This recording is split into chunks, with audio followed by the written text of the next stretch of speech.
അങ്ങനെ ചെയ്താൽ പൈസ കിട്ടും, ഇങ്ങനെ ചെയ്താൽ പൈസ കിട്ടും എന്നുള്ള പൊള്ളവാക്കുകൾ കേട്ട് മടുത്തിരിക്കല്ലേ ഞാനും. അങ്ങനെ ഇരിക്കുമ്പോഴാണ് ലോക പ്രശസ്തമായ തിങ്ക് ആൻഡ് ഗ്രോ റിച്ച്, ചിന്തിക്കുക സമ്പന്നരാവുക എന്ന ഈ ബുക്ക് എന്റെ ശ്രദ്ധയിൽപ്പെടുന്നത്.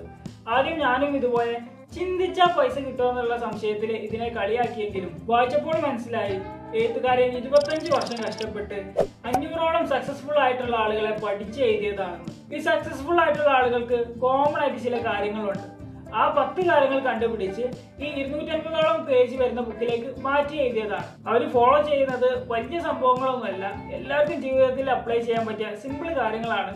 ഇത് കേൾക്കുമ്പോൾ ചിലപ്പോൾ നിങ്ങൾ ഇത് ഇത്രേ ഉള്ളായിരുന്നു എന്നൊക്കെ വിചാരിക്കാൻ ചാൻസ് ഉണ്ട്. അവരുടെ ഈ 10 രഹസ്യം നമ്മുടെ ജീവിതത്തിൽ നമുക്ക് പകർത്താൻ കഴിഞ്ഞാൽ ഉറപ്പായിട്ടും നമുക്ക് സമ്പത്ത് ഉണ്ടാക്കാൻ പറ്റും, നമുക്ക് ജീവിതത്തിൽ വിജയിക്കാൻ പറ്റും. ഇവരുടെ രഹസ്യം നിങ്ങളുടെ ജീവിതത്തിൽ പകർത്താൻ നിങ്ങൾക്ക് വിദ്യാഭ്യാസം ഇല്ല എന്നത് പ്രശ്നമല്ല, നിങ്ങളുടെ പ്രായം ഒരു പ്രശ്നമല്ല. കാരണം പ്രശസ്ത അമേരിക്കൻ ശാസ്ത്രജ്ഞൻ തോമസ് ആൽവ എഡിസന് വെറും 3 മാസം വിദ്യാഭ്യാസം മാത്രമേ ഉണ്ടായിരുന്നുള്ളൂ. മുൻ അമേരിക്കൻ പ്രസിഡന്റ് അബ്രഹാം ലിങ്കണ് ഒരു 40 വയസ്സ് വരെ ഒന്നും ആർക്കും അറിയില്ലായിരുന്നു. ആള് ഫേമസ് ആയതും പ്രസിഡന്റ് ആയതൊക്കെ 40 വയസ്സിന് ശേഷമാണ്. ഇവരൊക്കെ വിജയിക്കാൻ കാരണമായ ഇവർക്കൊക്കെ കോമൺ ആയിട്ടുണ്ടായിരുന്ന ആ 10 കാര്യങ്ങൾ ഇതൊക്കെയാണ്: desire, faith, subconscious mind, self-suggestion, specialized knowledge, power of the mastermind, imagination, organized planning, decision and persistence. ഇത് കേൾക്കുമ്പോൾ പലതും എനിക്ക് അറിയാലോ എന്ന് തോന്നുന്നുണ്ടാവും. അത് തന്നെയായിരുന്നു ഞാനും വിചാരിച്ചിരുന്നത്. ബട്ട് ട്രസ്റ്റ് മീ, പലതും നമുക്ക് പ്രോപ്പർ ആയിട്ട് അറിയില്ല. ഈ 10 കാര്യങ്ങൾ കൂടി ചേരുമ്പോൾ മാത്രമേ നിങ്ങൾക്ക് ജീവിതത്തിൽ പണം ഉണ്ടാക്കാനും സക്സസ് ആവാനും കഴിയൂ. അതുകൊണ്ട് നിങ്ങൾ ഒരു പോയിന്റ് മിസ് ചെയ്യുന്നില്ല എന്ന് ഉറപ്പുവരുത്തണം. ഈ വീഡിയോ ഉറപ്പായിട്ടും നിങ്ങൾക്ക് ഉപകാരപ്പെടും. ആദ്യത്തെ പോയിന്റിലേക്ക് കടക്കുന്നതിന് മുമ്പ് വിജയത്തിന്റെ ഈ 10 പോയിന്റുകൾ അടങ്ങിയിട്ടുള്ള ഒരു ചെറിയ കാര്യം നിങ്ങൾ ചെയ്യാനുണ്ട്. ഇപ്പോൾ ഇത് കേൾക്കുമ്പോൾ ചിലപ്പോൾ ഒരു വിഡിത്തമായി തോന്നിയേക്കാം, പക്ഷെ ഞാൻ ഓരോ പോയിന്റും എക്സ്പ്ലെയിൻ ചെയ്യുമ്പോൾ ഇത് എന്തിനാണെന്ന് മനസ്സിലാവും. ഒരു എക്സാമ്പിൾ പറഞ്ഞു തുടങ്ങാം. ജിം കാരി എന്ന് പറഞ്ഞ ഒരു പ്രശസ്ത അമേരിക്കൻ നടനുണ്ട്. ആളൊരു നടനക്കാവുന്നതിന് മുമ്പ് വളരെ കഷ്ടപ്പാടിലും ദാരിദ്ര്യത്തിലും നിൽക്കുന്ന സമയത്ത് വെറുതെ ഒരു ചെക്ക് എടുത്ത് തനിക്ക് തന്നെ ഒരു $10 മില്യൺ എഴുതി. എന്നിട്ട് ഒരു ഭാവിയിലെ 3 വർഷം കഴിഞ്ഞിട്ടുള്ള ഒരു ഡേറ്റ് ഇട്ട് തന്റെ പേഴ്സിലേക്ക് ആ ചെക്ക് പേപ്പർ മാറ്റി വെച്ചു. 3 വർഷം കഴിഞ്ഞ് താൻ എഴുതിയ ഡേറ്റ് എത്തും മുമ്പ് ജിം കാരി ഒരു ദിവസം പേഴ്സിൽ നിന്ന് ആ ചെക്ക് പേപ്പർ എടുത്ത് നോക്കുമ്പോൾ അദ്ദേഹത്തിന് അന്ന് ഒരു പഴത്തിന് $10 മില്യൺ ശമ്പളമായി കിട്ടുന്നുണ്ടായിരുന്നു. ഞാൻ ഈ പറഞ്ഞതിൽ നിങ്ങൾക്ക് എന്തെങ്കിലും സംശയം ഉണ്ടെങ്കിൽ ജിം കാരി പറയുന്ന ഇന്റർവ്യൂയുടെ ലിങ്ക് ഞാൻ കമന്റ് ബോക്സിൽ പിൻ ചെയ്ത് വെച്ചിട്ടുണ്ട്, നിങ്ങൾക്ക് അത് പോയി നോക്കാം. ഈ ഒരു സംഭവം മനസ്സിൽ വെച്ചിട്ട് വേണം ഇനി ഞാൻ പറയാൻ പോകുന്ന കാര്യങ്ങൾ നിങ്ങൾ ചെയ്യാൻ. നിങ്ങളൊരു പേപ്പർ എടുത്തിട്ട് നിങ്ങൾക്ക് എത്ര പണമാണോ വേണ്ടതെന്ന് വെച്ചാൽ അത് കൃത്യമായിട്ട് എഴുതി വെക്കുക. ജിം കാരിക്ക് വേണ്ടിയിരുന്നത് $10 മില്യൺ ആണ്. അതാണ് അദ്ദേഹം എഴുതി വെച്ചത്. എനിക്ക് ഒരുപാട് പണം വേണമെന്ന് പറഞ്ഞിട്ട് കാര്യമില്ല, വ്യക്തമായിട്ട് എത്ര വേണമെന്ന് എഴുതി വെക്കണം. അതിന്റെ പിന്നിൽ കൃത്യമായ ഒരു സൈക്കോളജി ഉണ്ട്. അടുത്തതായി എഴുതേണ്ടത് നിങ്ങൾക്ക് വേണ്ട പണത്തിന് പകരം നിങ്ങൾ എന്ത് കൊടുക്കുമെന്നതാണ്. അതായത് ജിം കാരിക്ക് $10 മില്യൺ കിട്ടാൻ വേണ്ടി അദ്ദേഹം സിനിമയിൽ അഭിനയിക്കുമെന്ന് കരുതിയിരുന്നു. ഒന്നും കൊടുക്കാതെ എന്തേലും കിട്ടുമെന്ന് വിചാരിക്കരുത്. അപ്പൊ നിങ്ങൾക്ക് കിട്ടേണ്ട പണത്തിന് പകരം നിങ്ങൾ എന്ത് ചെയ്യുമെന്ന് രണ്ടാമതായിട്ട് എഴുതുക. മൂന്നാമതായിട്ട് നിങ്ങൾക്ക് വേണ്ട പണം എന്ന് കിട്ടുമെന്ന് കൃത്യമായിട്ട് ഒരു ഡേറ്റ് എഴുതുക. ജിം കാരി എഴുതിയത് 1995 താങ്ക്സ് ഗിവിംഗ് ഡേറ്റ് ആണ്. അതുപോലെ നിങ്ങൾക്ക് വേണ്ട പണം എന്ന് കിട്ടണമെന്നും കൃത്യമായ ഡേറ്റ് എഴുതുക. നാലാമതായി ചെയ്യേണ്ടത് ഒരു പ്ലാൻ ഉണ്ടാക്കുക എന്നതാണ്. എന്നിട്ട് അത് ചെയ്യാൻ നിങ്ങൾ ഇപ്പോൾ റെഡി ആണെങ്കിലും അല്ലെങ്കിലും പെട്ടെന്ന് തന്നെ അത് എക്സിക്യൂട്ട് ചെയ്യാൻ തുടങ്ങണം. ഇനി അവസാനമായി ചെയ്യേണ്ടത് ഈ എഴുതി വെച്ച കാര്യങ്ങൾ ദിവസം 2 നേരം രാവിലെയും രാത്രിയും ഉറക്കെ വായിക്കണം എന്നതാണ്. രാത്രിയും രാവിലെയും വായിക്കണം എന്ന് പറയുന്നതിന് പിന്നിൽ പ്രത്യേക കാരണമുണ്ട്, അത് ഞാൻ വീഡിയോയിൽ പിന്നെ പറയാം. വായിക്കുമ്പോൾ ആ പണം കിട്ടുമെന്ന് വിശ്വസിച്ച് നിങ്ങളുടെ മുമ്പിലുണ്ടെന്നൊക്കെ കരുതി വായിക്കുക. യെസ്, എഗൈൻ ഇത് കേൾക്കുമ്പോൾ ഒരു വിഡിത്തമായി തോന്നിയേക്കാം, പക്ഷെ അമേരിക്കൻ നടൻ ജിം കാരിക്ക് സംഭവിച്ചത് ഓർക്കുക. ഇനി അമേരിക്കയിലേക്കൊന്നും പോകണ്ട, ഇത് നടന്ന ആള് ഇവിടെ കേരളത്തിലുണ്ട്.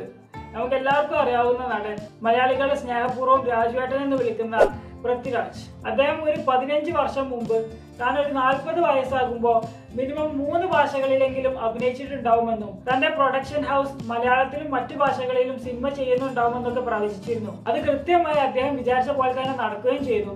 കാരണം അദ്ദേഹത്തിന് എന്ത് വേണമെന്ന് അദ്ദേഹത്തിന് അറിയായിരുന്നു, അത് എപ്പോൾ കിട്ടുമെന്ന് അറിയായിരുന്നു. അതിനുവേണ്ടി അദ്ദേഹം പ്രവർത്തിക്കാനും തയ്യാറായിരുന്നു. ഇനി ആദ്യം പറഞ്ഞ വിജയികളെ വിജയികളാക്കുന്ന ആ 10 പോയിന്റിലേക്ക് വരാം.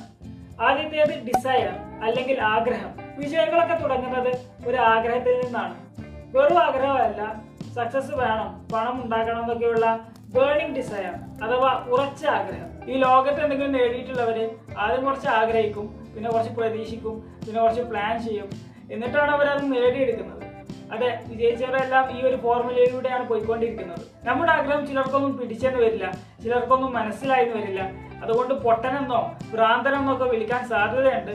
ഇത് മനുഷ്യൻ തുടങ്ങിയ കാലം തൊട്ടുള്ള ഒരു കാര്യമാണ്. ഉദാഹരണത്തിന് റേഡിയോ കണ്ടുപിടിച്ച മാർക്കോണി എന്ന ആളെ തന്റെ സുഹൃത്തുക്കളെല്ലാവരും കൊണ്ടും കൊണ്ടുപോയി ഭ്രാന്താശുപത്രിയിലാക്കി തനിക്ക് എയറിലൂടെ സന്ദേശം അയക്കാൻ പറ്റുന്ന ഒരു വിദ്യ കണ്ടുപിടിക്കണം എന്ന് പറഞ്ഞപ്പോൾ നമ്മൾ ജീനിയസ് എന്നൊക്കെ വിളിക്കുന്ന ആളുകൾ ഒരു കാലത്ത് മണ്ടനെന്നോ ഭ്രാന്തനെന്നൊക്കെ മുദ്ര കുത്തിയ ആളുകളായിരുന്നു. ഇതിന്റെ തമാശ എന്താണെന്ന് വെച്ചാൽ സക്സസ്ഫുൾ ആയി കഴിഞ്ഞാൽ ആരും ആളെ ഭ്രാന്തനെന്ന് വിളിക്കില്ല എന്നതാണ്.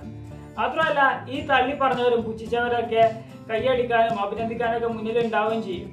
നമ്മുടെ ആഗ്രഹം സ്വപ്നം എന്നൊക്കെ പറയുന്നത് ഒരു വിത്താണ്. ഈ വീഡിയോയിലെ ബാക്കി പോയിന്റും കൂടി ഫോളോ ചെയ്താൽ യാഥാർത്ഥ്യമാക്കി എടുക്കാവുന്ന വിത്ത്. സമ്പത്ത് വേണമെങ്കിൽ ആദ്യം ആഗ്രഹിക്കണം.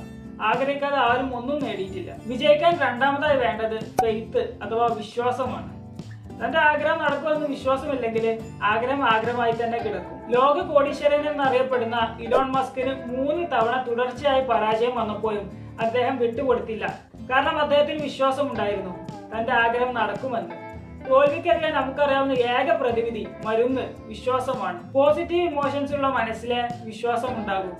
വിശ്വാസം എന്ന് പറയുന്നത് ഒരു പോസിറ്റീവ് ഫീലിംഗ് ആണ്, നടക്കുമെന്നൊരു തോന്നൽ. ജീവിതത്തിലെ യുദ്ധം ജയിക്കുന്നത് ശക്തിയുള്ള ആളോ അല്ലെങ്കിൽ വേഗതയുള്ള ആളോ ഒന്നുമല്ല. അത് ഇപ്പോൾ അല്ലെങ്കിൽ പിന്നീട് തന്റെ ആഗ്രഹം നടക്കുമെന്ന് വിശ്വസിക്കുന്നവരാണ്. തുടങ്ങുന്നതിന് മുമ്പ് തന്നെ തോറ്റു പോകുന്നവരാണ് വിശ്വാസമില്ലാത്തവർ. നമ്മൾ എന്ത് വിശ്വാസമില്ലാതെ ചെയ്താലും ഉറപ്പാണ് അത് നടക്കില്ല. പിന്നെ ചിലരെ പറഞ്ഞിട്ട് കാര്യമില്ല, അവരുടെ ജീവിത സാഹചര്യം കാരണം എല്ലാം നെഗറ്റീവായി ചിന്തിക്കുന്നവരായിരിക്കും. അവർക്കൊന്നിലും വിശ്വാസം ഉണ്ടാവില്ല. വിഷമിക്കണ്ട, വിശ്വാസം നമുക്ക് ഉണ്ടാക്കിയെടുക്കാൻ പറ്റും. സബ് കോൺഷ്യസ് മൈൻഡ് അഥവാ ഉപബോധ മനസ്സിന്റെ സഹായം കൊണ്ട്.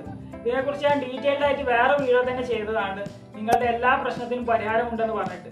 എങ്കിലും ജസ്റ്റ് ഞാനൊന്ന് പറയാം. നമുക്ക് കൺട്രോൾ ഇല്ലാത്ത കാര്യമാണ് നമ്മുടെ ഉപബോധ മനസ്സ്. ഉദാഹരണത്തിന് നമ്മുടെ ശ്വാസം എടുപ്പ്, നമ്മുടെ ഹൃദയം എടുക്കുന്നത്, ഇതൊക്കെ ഉപബോധ മനസ്സിന്റെ പ്രവർത്തനമാണ്. പക്ഷേ നമുക്ക് കൺട്രോൾ ചെയ്യാൻ പറ്റുന്ന ഒരു കാര്യമുണ്ട്, നമ്മുടെ ചിന്ത. നമ്മൾ സ്ഥിരമായി ചിന്തിക്കുന്ന കാര്യം ഉപബോധ മനസ്സിൽ പതിഞ്ഞു കിടക്കും. ഉപബോധ മനസ്സിൽ പതിയുന്ന കാര്യങ്ങൾ മാത്രമേ നമ്മുടെ ജീവിതത്തിൽ നടക്കുള്ളൂ എന്നുള്ള ഒരു കാര്യം കൂടെ ഉണ്ട്. കാരണം നമ്മൾ എന്ത് ചെയ്യുന്നതിന് മുമ്പ് ചിന്തിക്കുന്നുണ്ട്. ആദ്യം ചിന്ത വരണം, എന്നാലേ പ്രവർത്തനം ഉണ്ടാവുള്ളൂ. അപ്പൊ നമുക്ക് സമ്പത്ത് വേണമെങ്കിൽ അല്ലെങ്കിൽ വിജയിക്കണമെങ്കിൽ നമ്മൾ ആദ്യം ആ ചിന്ത മനസ്സിൽ ഉണ്ടാക്കിയെടുക്കണം. നമുക്ക് നമ്മുടെ ഉപബോധ മനസ്സിനെ നിയന്ത്രിക്കാൻ പറ്റില്ലെങ്കിലും നമ്മുടെ ചിന്തകളെ നിയന്ത്രിച്ച് നമ്മുടെ ഉപബോധ മനസ്സിനെ ഇൻഫ്ലുവൻസ് ചെയ്യാൻ പറ്റും. അതിന് നമുക്ക് ചെയ്യാൻ പറ്റുന്ന കാര്യമാണ് സെൽഫ് സജഷൻ അല്ലെങ്കിൽ ഓട്ടോ സജഷൻ. സ്വയം നമ്മളോട് തന്നെ സ്ഥിരം പറയുന്ന കാര്യങ്ങൾ നമ്മുടെ ഉപബോധ മനസ്സിൽ പതിയും. അത് സത്യമോ കള്ളമോ ആയിക്കോട്ടെ. ഇങ്ങനെ ഹാബിച്വൽ ആയിട്ട് സ്ഥിരം പറയും ചിന്തിക്കുകയൊക്കെ ചെയ്യുന്ന കാര്യങ്ങൾ നമ്മുടെ ജീവിതത്തിൽ മാറ്റം കൊണ്ടുവരും. ഈ ക്രിമിനൽസ് ക്രിമിനൽസ് ആകുന്നത് ഇത്തരം ചിന്തകൾ കൊണ്ട് നടക്കുന്നത് കൊണ്ടാണ്. അത്തരക്കാരുമായിട്ടാണ് അവർക്ക് ബന്ധം. അപ്പൊ ഇത് പോസിറ്റീവായി മാറ്റിയാൽ നമ്മുടെ വിജയത്തിനായി ഇത് ഉപയോഗിക്കാം. നമ്മൾ ജീവിക്കുന്നത് പല നെഗറ്റീവ് പോസിറ്റീവ് ചിന്തകൾക്കിടയിലാണ്. ഇതിൽ പലതും നമ്മൾ അറിയാതെ നമ്മുടെ ഉപബോധ മനസ്സിലേക്ക് പോകുന്നുണ്ട്. ഈ സക്സസ്ഫുൾ ആവുന്ന ആളുകളുടെ ഒരു ശീലമാണ് അവർ നെഗറ്റീവ് ചിന്തകൾ അടുപ്പിക്കില്ല എന്നത്. അത് സ്വയം ഉണ്ടാക്കുന്നതാണെങ്കിലും മറ്റുള്ളവരിൽ നിന്ന് കിട്ടുന്നതാണെങ്കിലും. APJ അബ്ദുൽ കലാമിന്റെ ഒരു ഫേമസ് കോട്ട് ഉണ്ട്, you cannot change your future but you can change your habits and surely your habits will change your future. പോസിറ്റീവായി ചിന്തിക്കുന്ന ഹാബിറ്റ് നമ്മുടെ വിജയത്തിന് അനിവാര്യമാണ്. പേടി, അസൂയ, ദേഷ്യം, ആർത്തി തുടങ്ങിയ നെഗറ്റീവ് ചിന്തകൾ നമുക്ക് ആഗ്രഹമില്ലെങ്കിൽ പോലും മനസ്സിലേക്ക് കയറി വരും. പക്ഷെ പോസിറ്റീവായി ചിന്തിക്കണമെങ്കിൽ നമ്മൾ കുറച്ച് ബുദ്ധിമുട്ടണം. അത് മനസ്സിനെ പറഞ്ഞ് പഠിപ്പിക്കുക തന്നെ വേണം. സെൽഫ് സജഷൻ ടെക്നിക്കിലൂടെ, അതായത് പോസിറ്റീവായി കാര്യങ്ങൾ പറഞ്ഞ് പോസിറ്റീവായി ചിന്തിക്കുന്ന ശീലം വളർത്തിയെടുക്കാം. ഞാൻ ആദ്യം നിങ്ങളോട് നിങ്ങളുടെ ആഗ്രഹം ഒരു പേപ്പറിൽ എഴുതി വെച്ച് രാത്രിയും രാവിലെയും വായിക്കാൻ പറഞ്ഞത് ഇതുകൊണ്ടാണ്. പോസിറ്റീവായി ചിന്തിക്കുന്ന ഒരു ശീലം വളർത്തിയെടുക്കാൻ. എന്തുകൊണ്ട് രാത്രിയും രാവിലെയും എന്ന് ചോദിച്ചാൽ, നമ്മൾ രാത്രി കിടക്കുന്നതിന് മുമ്പും രാവിലെ എണീറ്റ ഉടനെയും ഒരു ഉറക്കം തൂങ്ങിയ അവസ്ഥയിലായിരിക്കുമല്ലോ. അപ്പൊ നമ്മൾ നമ്മുടെ മനസ്സിൽ പറയുകയും ചിന്തിക്കുകയും ചെയ്യുന്ന കാര്യങ്ങൾ പെട്ടെന്ന് ഉപബോധ മനസ്സിൽ ഉറക്കാൻ ചാൻസ് ഉണ്ട്. കാരണം ഈ സ്ലീപ്പി സ്റ്റേറ്റിലായിരിക്കും നമ്മുടെ സബ് കോൺഷ്യസ് മൈൻഡ് ഏറ്റവും ആക്റ്റീവ് ആയിരിക്കുക. ഇതിനെക്കുറിച്ച് നിങ്ങൾക്ക് കൂടുതൽ അറിയണമെങ്കിൽ power of your sub conscious mind എന്ന് പറഞ്ഞ ബുക്ക് വായിച്ചിട്ട് എനിക്ക് കിട്ടിയ അറിവുകൾ ഞാൻ സെപ്പറേറ്റ് വേറെ വീഡിയോ ആയിട്ട് തന്നെ ചെയ്തിട്ടുണ്ട്. നിങ്ങൾക്ക് അത് കണ്ടു നോക്കാം. ഇവിടെ ഈ വീഡിയോന്റെ പാർട്ട് 1 തീരുകയാണ്. ബാക്കി വിജയത്തിന് ആവശ്യമായിട്ടുള്ള specialised knowledge, power of the master mind, imagination, organised planning, decision, persistence എന്നിവ പാർട്ട് 2 വീഡിയോയിൽ പറയുന്നതായിരിക്കും. അതിനായി കാത്തിരിക്കണം. കാരണം ക്ഷമ എന്നതും വിജയത്തിന് നിർബന്ധമായിട്ടുള്ള കാര്യമാണ്. അതേക്കുറിച്ച് കൂടുതൽ ഞാൻ പെർസിസ്റ്റൻസ് എന്ന പോയിന്റ് പറയുമ്പോൾ പറഞ്ഞു തരാം. Thank you for watching. അടുത്ത വീഡിയോ കാണാം.